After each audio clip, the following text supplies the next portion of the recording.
Fala aí, galera, beleza? Olha que dia maravilhoso para dar um rolezinho de moto e gravar um vídeo. Semana passada eu fiz um vídeo e prometi para vocês no final dele que ia gravar um falando sobre direito tributário e sobre PVA. Só que se eu fizesse isso no mesmo vídeo ia ficar algo muito extenso. Aí o que eu vou fazer? Vou postar esse hoje falando sobre conceito de tributo e espécies tributárias, e aí semana que vem eu gravo um especificamente sobre IPVA. Então, pessoal, bem devagarinho para vocês entenderem melhor o que seria o direito tributário. O direito tributário é um dos ramos do direito público que tem como objeto de estudo uma relação jurídica entre o Estado e o sujeito passivo da relação tributária, que nesse caso é nada mais nada menos que o contribuinte, seja ele pessoa física ou pessoa jurídica.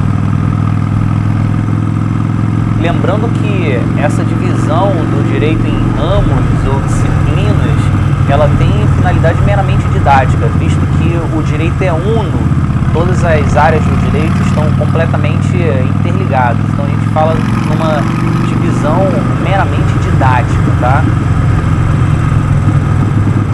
Voltando então a essa ideia do direito tributário, pessoal, além do estudo dessa relação jurídica entre o Estado e o sujeito passivo da relação tributária, o direito tributário ele também tem por objetivo o estudo do tributo em si e, logicamente, das espécies tributárias.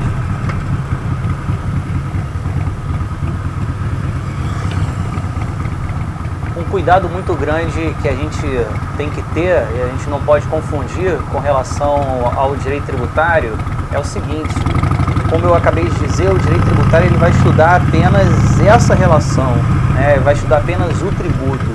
O que o Estado faz com o que ele arrecada com os tributos, essa receita que ele arrecada com os tributos, isso não é objeto do direito tributário, isso é objeto do direito financeiro, beleza? Então, o direito tributário, ele estuda a relação jurídica entre o Estado e o sujeito passivo da obrigação tributária. Ele estuda os tributos e suas espécies, mas a destinação dos recursos arrecadados com os tributos, quem estuda é o direito financeiro. Então, vamos nessa. Para que servem os tributos, né? O Estado ele precisa, basicamente, arrecadar para poder custear toda a máquina pública. E aí, quando a gente fala nesse custeio, a gente tem que abordar desde os investimentos até o pagamento dos servidores, dos terceirizados, dos investimentos em saúde. Então, todo o custeio dessa máquina pública, o Estado faz através de suas arrecadações, tá? Essa arrecadação que o direito financeiro trata, ela é dividida basicamente em dois grupos: as receitas originárias e as receitas derivadas. E isso é muito fácil de entender. As receitas originárias, elas têm uma relação de direito privado. Vou citar como exemplo um aluguel. O Estado ele tem um determinado bem imóvel, ele aluga para um particular. Esse dinheiro que ele arrecada com o aluguel desse imóvel não é uma receita derivada, é uma receita originária. E aí, como eu acabei de dizer, as receitas derivadas, elas são recolhidas a partir de uma relação de direito público. Então, o que acontece? O tributo, ele é uma receita derivada. Ele é arrecadado pelo Estado usando o seu poder de império. Por isso, quando a gente pega a definição de tributo lá no artigo 3º do CTN, do Código Tributário Nacional, a famosa Lei 5.172 de 1966, a primeira coisa que tem no artigo 3º lá do famoso CTN é que o tributo é toda prestação pecuniária compulsória. O que ele quer dizer pecuniária compulsória? Pecuniária quer dizer que tem que ser pago em dinheiro, e compulsória quer dizer que é de pagamento obrigatório. Ou seja, eu não posso me facultar em pagar o IPVA da minha moto ou não. Eu tenho que obrigatoriamente pagar o IPVA. Eu tenho que pagar esse imposto. Por quê? O tributo ele é de prestação compulsória. Já que eu falei de CTN, já que eu citei a Lei 5.172 de 66, uma pergunta que um aluno meu me fez essa semana é o seguinte: ele estava dando uma lida na internet e viu que o CTN é uma lei ordinária. E aí ele perguntou o seguinte: pô, Galvez, eu estava dando uma olhada aí em direito constitucional e vi que para editar normas gerais de direito tributário tem que ser lei complementar. Pô, e o CTN é lei ordinária? É, cara, pelo seguinte, o CTN, como eu acabei de dizer, ele é de 66. Então, nessa época, a Constituição vigente em 1966 não exigia a lei complementar para editar normas gerais de direito tributário. E aí, o que acontece? Quando a Constituição de 88 passou a vigorar, ela passou a exigir lei complementar para editar normas gerais de direito tributário. O que aconteceu? O STF, pela teoria da recepção, ele entendeu que o CTN, apesar de ser uma lei ordinária, ter sido criado como lei ordinária, ele tem status de lei complementar. Então, o CTN ele foi recebido pela Constituição de 1988 como um status de lei complementar. Voltando para a definição de tributo, eu estava citando o artigo 3º do CTN, né? O próprio artigo 3º, ele diz que na segunda parte dele, na segunda parte do próprio artigo, ele diz que o tributo ele é toda prestação pecuniária compulsória em moeda ou cujo valor nela se possa exprimir. Cara, o que o artigo 3º quis dizer com isso? Tu não pode pagar o tributo, por exemplo, com trabalho. Tem que pagar em moeda, tá? Ele é uma prestação pecuniária, tem que ser em dinheiro, em moeda ou cujo valor nela se possa exprimir. A moeda corrente no Brasil é o real, então você tem que pagar o seu tributo em real. Você não pode pagar em dólar, por exemplo. Você não pode pagar o tributo com trabalho. Você não pode pagar o tributo com carro. A única exceção que o CTN prevê com relação a isso é a dação de pagamento de bens imóveis. Só que tem toda uma regra especial para isso, tem que ter lei municipal autorizando, e aí eu vou deixar isso para comentar no outro vídeo, tá? Então, basicamente, o tributo tem que ser pago em moeda ou o valor nela possa exprimir justamente por causa disso.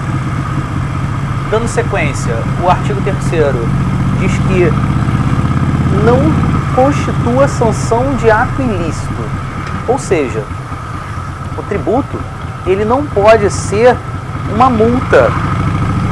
Por exemplo, o cara pilotando a motinha dele aqui, por exemplo, estou respeitando todas as leis de trânsito, então eu passei num radar acima da velocidade permitida. Aí o cara é multado. Essa multa é um tributo? Não, não é tributo, porque o próprio artigo 3º diz que não constitua sanção de ato ilícito. Multa não é tributo. Além disso, o artigo 3º diz que é instituída em lei, a gente está falando aí do próprio princípio da legalidade, ou seja, o tributo ele tem que ser instituído em lei.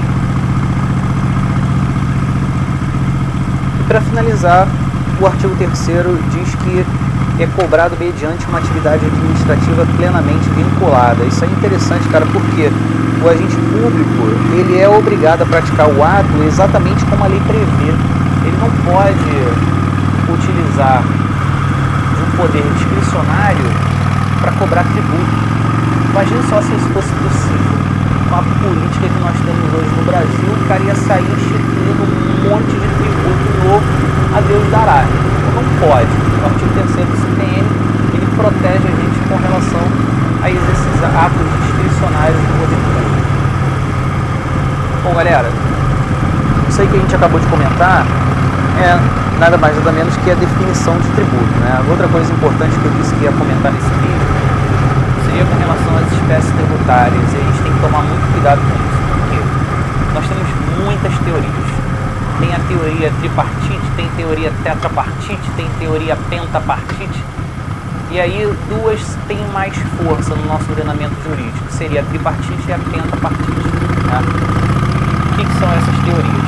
Se você analisar apenas à luz do CTN, Código Tributário Nacional, lá no artigo 5º, o CTN prevê apenas 3 espécies tributárias, que seriam os impostos, as taxas e as contribuições de melhoria. Só que quando a gente vai para a Constituição Federal, lá na Constituição, nós temos a previsão de mais duas espécies tributárias. Seria o quê? Os empréstimos compulsórios e as contribuições especiais. E nesse caso surge uma pergunta do aluno, né? Porra, Gal, você cai numa prova. Quais são as espécies tributárias? Tem que ficar atento. Tem que ficar atento se a questão está fazendo referência apenas ao CTN ou se ela está falando segundo o STF, porque o STF ele considera essas duas últimas que eu citei, lá previstas na Constituição Federal, que são os empréstimos compulsórios e as contribuições especiais, como espécies tributárias. Então, meu amigo, apareceu a questão, não falou nada, deixou só o CTN aberto, teoria tripartite, imposto, taxa e contribuição de melhoria. Falou, segundo o STF, previsão constitucional, você vai acrescentar dois aí na teoria pentapartite, que são os empréstimos compulsórios e as contribuições especiais. Nesse vídeo, galera, não tem como a gente ficar detalhando aqui as 5 espécies tributárias, né? Senão ia ficar um vídeo, porra, de 2 horas e meia aqui. Então o que eu vou fazer? Como o objetivo é falar semana que vem de PVA, eu vou dar uma pincelada rapidinho aqui em imposto para vocês, que está previsto lá no artigo 16 do CTN. E aí o que é o interessante, o que é o foco do imposto que eu quero que vocês entendam? O fato gerador do imposto, ele independe de qualquer atuação específica do Estado com relação ao contribuinte. Então o que acontece? A Constituição Federal, ela prevê os impostos, o ente federado, seja ele União, Estado, Distrito Federal ou município, ele vai instituir esse determinado imposto e o cara, ele não tem que fazer nada em contraprestação para você. Você paga justamente porque você praticou o fato gerador e ponto final. Ah, Gal, onde isso está escrito? Meu filho, isso está escrito na Constituição Federal de 88 e isso está escrito na Lei 5.172/66, que é o CTN, no artigo 16. Ou seja, tu paga o imposto porque tem que pagar. O Estado não tem que fazer nada com relação a isso. O imposto é a principal forma de arrecadação de receita do Estado. Quando eu falo Estado, não é Estado Rio de Janeiro, São Paulo, Espírito Santo, não. Estado, eu estou falando do Estado-nação, Estado brasileiro, tá? Como a União, os Estados, o Distrito Federal e os municípios. Por isso, quando eu falar de PVA semana que vem, é uma grande besteira o cara falar assim: ah, pô, eu acho sacanagem eu pagar IPVA e o asfalto tá todo esburacado. Não é sacanagem só pagar o IPVA e tá tudo esburacado, não, meu filho. A sacanagem é você pagar essa porrada de imposto que tem aí e o asfalto tá esburacado. Porque não é só o IPVA que vai custear a máquina pública, não. São todos os impostos.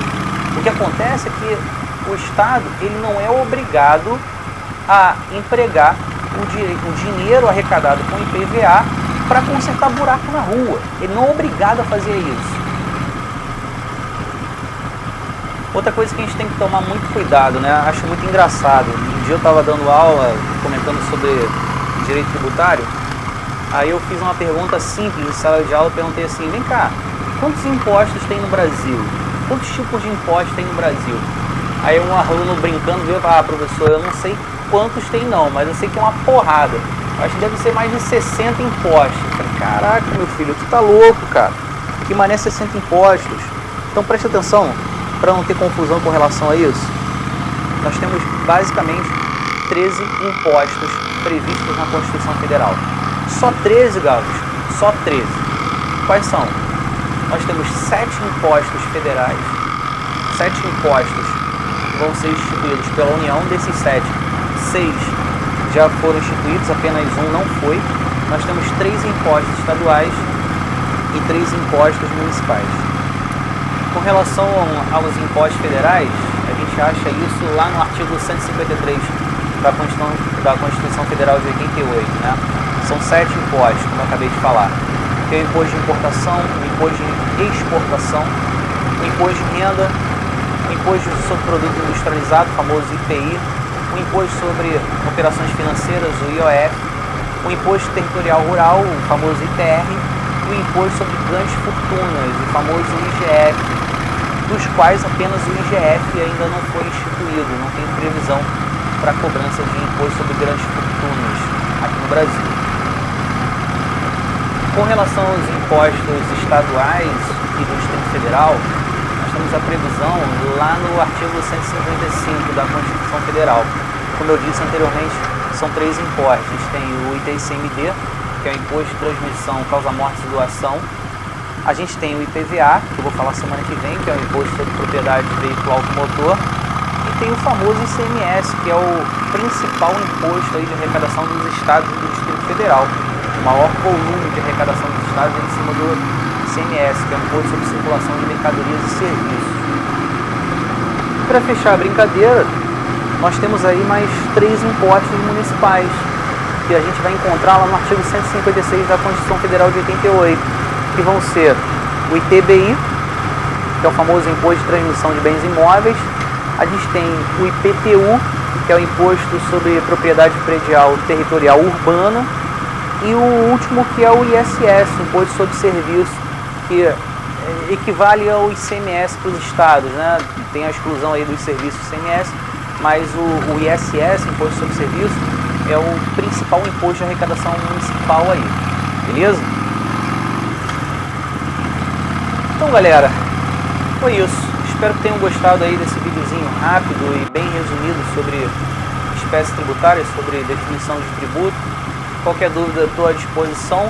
Pode mandar as dúvidas aí nos próprios comentários do vídeo, ou então pode mandar lá na fanpage no Facebook. E é isso. Espero que tenham gostado. Se gostou, dá uma curtida, se inscreve aí no canal, dá uma comentada lá na fanpage do Facebook. E até semana que vem, quando a gente vai falar sobre o IPVA. Grande beijo, grande abraço.